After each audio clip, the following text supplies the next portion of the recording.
जय श्री कृष्णा। मैं हूं अशोक बोस और आप देख रहे हैं मेरे चैनल को बियॉन्ड 61। आज का विषय आपने थंबनेल में देख ही लिया है। सनातन शिक्षा के जरिए संस्कृति और परंपरा को कैसे हम मजबूत करें। आइए चलते हैं, चर्चा करते हैं।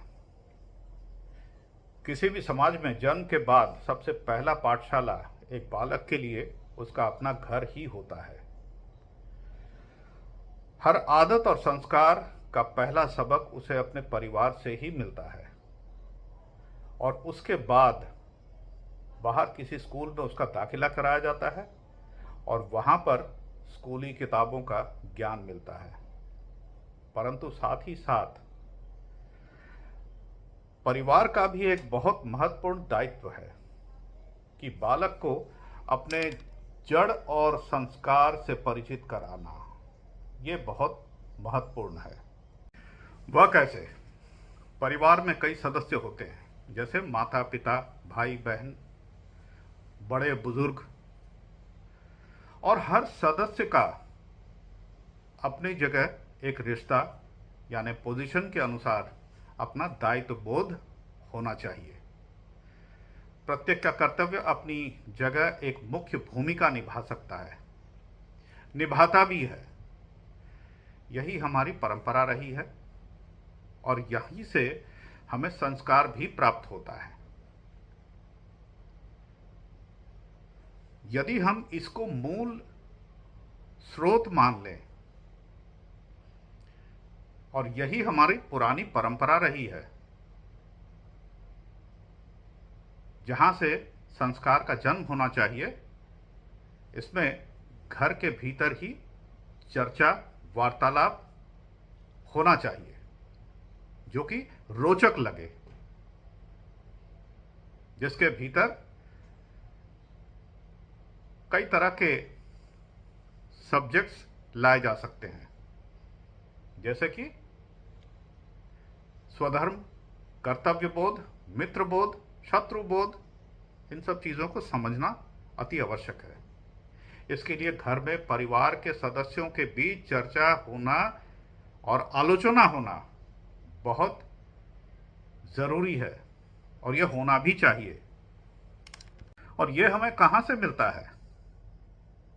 यह मिलेगा आपको इतिहास, हमारे पौराणिक ग्रंथ, इनसे परिचित हो तब वहां से मिलेगा। इसमें हमें वीरता, शौर्य गाथा और इनकी परंपरा के साथ ही आक्रमणकारियों के बारे में भी बताना बहुत जरूरी है और चर्चा का विषय होना चाहिए। यहां तक कि किस किस तरह के मुश्किल के दौर, कष्ट और यातनाएं हमारे बड़ों ने झेला है और बलिदान दी गई, उससे कैसे निजात मिला, वह हमारे नवीन पीढ़ी को बताना और समझाना बहुत उचित है।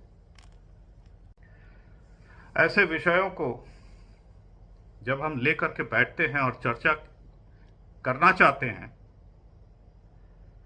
तो सबसे पहले तो आप स्वयं को ये पूछ लीजिए कि आप इसकी कितनी जानकारी रखते हैं।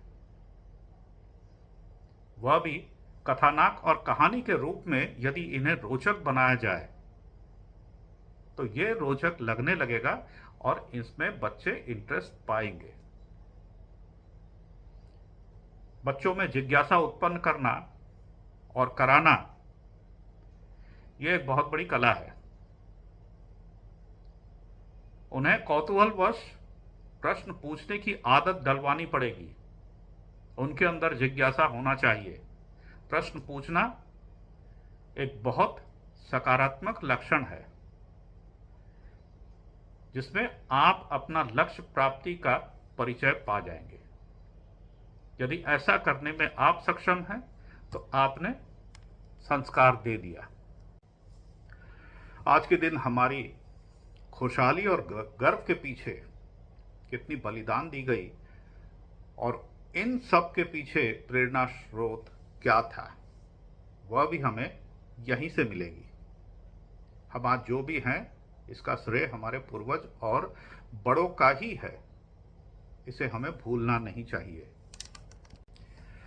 जब तक ये घर के भीतर परिवार के बीच आपस में चर्चा नहीं होगा और हम मात्र बौद्धिक अनुष्ठानों की प्रतीक्षा करेंगे, तब तक युवा पीढ़ी इस अंतराल में कुछ और चर्चा करेंगे, क्योंकि बौद्धिक अनुष्ठान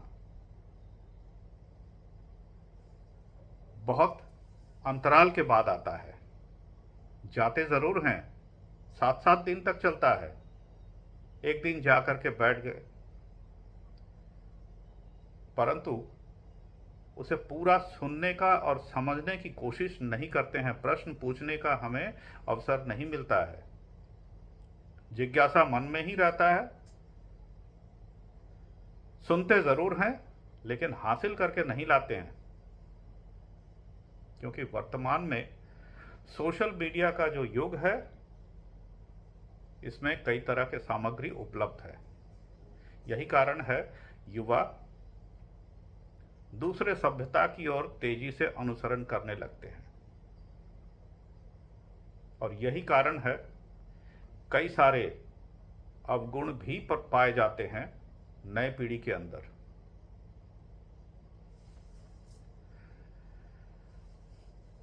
धन्यवाद। जय श्री कृष्णा। देखने के लिए और सुनने के लिए धन्यवाद देना चाहूँगा। Thank you so much for watching. Like, share, subscribe और कमेंट ज़रूर कीजिएगा। आप देख रहे हैं मेरे चैनल को beyond 61। Thank you so much.